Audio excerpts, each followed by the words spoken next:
there's actually a lot of kind of elderly white gentlemen CEOs who have had positive business experiences in Pakistan.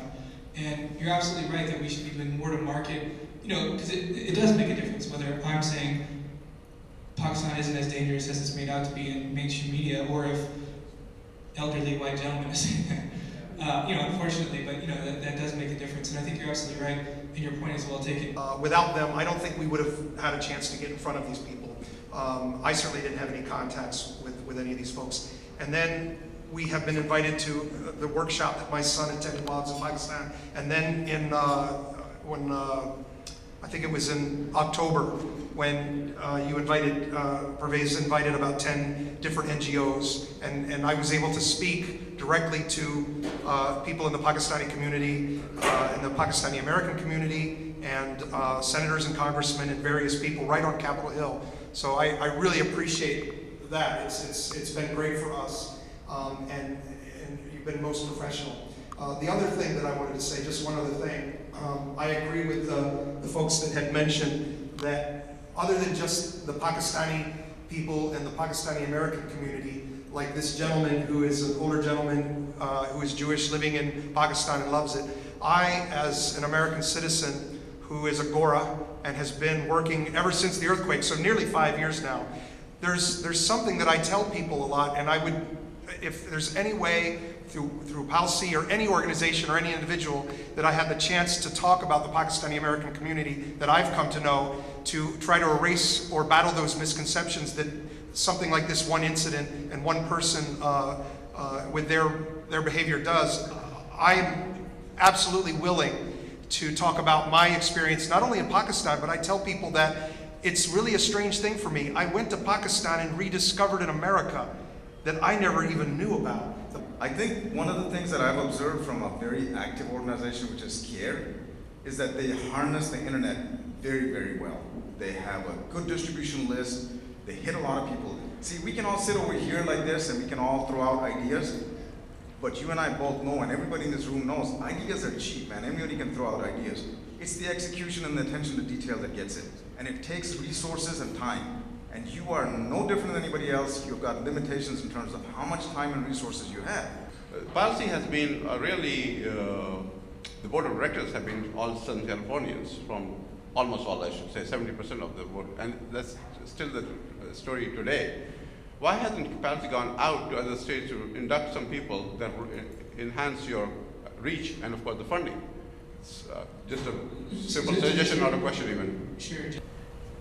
4, 5, 6 of us got together, and basically, with the help of Muhammad Sadiq, policy was created. After that, Muhammad Sadiq left, and at this time, Dr. Hikman, myself, and Mr. Lodi, basically funding this whole effort. This is probably the only organization, as I know, has an office in Washington, D.C., a working office with staff person. Even we have one person working in that office, but he does, I think he does work on about 200 people. Where we are today, our budget is very limited. For the last 6 years, we have probably put in from our own pocket close to $500,000 for this organization to work. What has happened in the past in Pakistani American community, that anybody who has little money, they come up with an organization and they do everything. I am a businessman. I am not trained political scientist or political science. I have no training. I have no training in lobbyism. If I have money, if I start lobbying myself, what I'm doing, I'm ignoring my business because I just want to create a name for myself. At policy, you will not know our names. You will know only executive director's name. There's no elections in our organization. I just want to tell you that we create Pakistan, we have made Pakistan cause, Pakistan name more important than ours. I was impressed by some of your very passionate comments about the unity.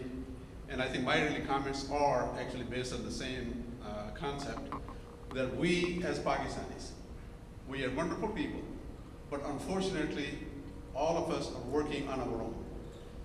We have so many different organizations, and you pointed out in your presentation that policy is coordinating with other organizations.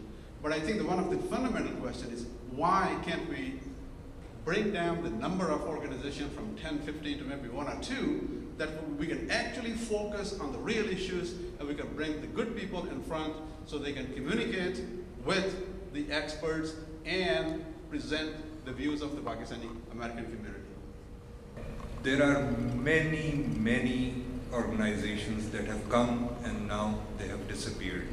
We still have plenty of them, Pt.5, Apna, other alumni associations, and the list goes on and on. Is there a point where the board can come together that may just galvanize the American Pakistani community to one point? Has any thought been given to that? And secondly, I wanted to make a comment that we need to stop calling ourselves as Pakistani Americans. We are Americans who happen to be from Pakistan. On your point, Sohail, I just want to say that many organizations have different focus, different agendas. And with your focus and your agenda, I'm sure that the goal you have set for yourself is too unique by itself to separate with other organizations that mission is for education and for other enhancements of Pakistani image. So keep doing an excellent job, because you're walking the halls of Congress and the Senate and trying to open the doors through the political system for Pakistan and the Pakistani community as a whole. So my question to you would be is, when you go to the offices of the Senate and the Congress, are you faced with a lot of challenges trying to turn the image of Pakistan while you're trying to open the door for Pakistan? One of the things that it's a suggestion, since 1947, in all the wars and all the battles that the Pakistan Army and the Pakistan military has been involved in, we have lost about 25,000 soldiers, and almost 10% of those we've lost in this war on terror in this last, since we launched this. So what we need to do is, this Memorial Day, I guess Pakistan Army celebrated the first Martyrs Day on April 30th, this past April 30th. So we maybe perhaps need to educate the American people that, okay, maybe Pakistan has all those bad things, as somebody said, but this is the positive. 2,500 plus soldiers, Pakistani youngsters, Pakistani officers have laid down their lives in this war on terror, fighting the Taliban. So that's I guess a sacrifice that has been made, and we need to all recognize that. That was an interesting observation which said about many organizations being present in the US, Pakistani Americans, or Americans who are of Pakistani origin, like Pt.5, Apna, and all that. I'm a physician, and I've been a member of Apna and Pt.5, especially for the past 15 years. And when this opportunity came to establish policy, I got interested and put my support in it, not leaving Apna or Pt.5, because they have their own role to play. Policy is supposed to, in my mind and in the minds of all the directors and some of is supposed to supplement and complement the talents of the Pakistani American community. They have wonderful organizations. Everybody is doing their own job. Safeerepakistan.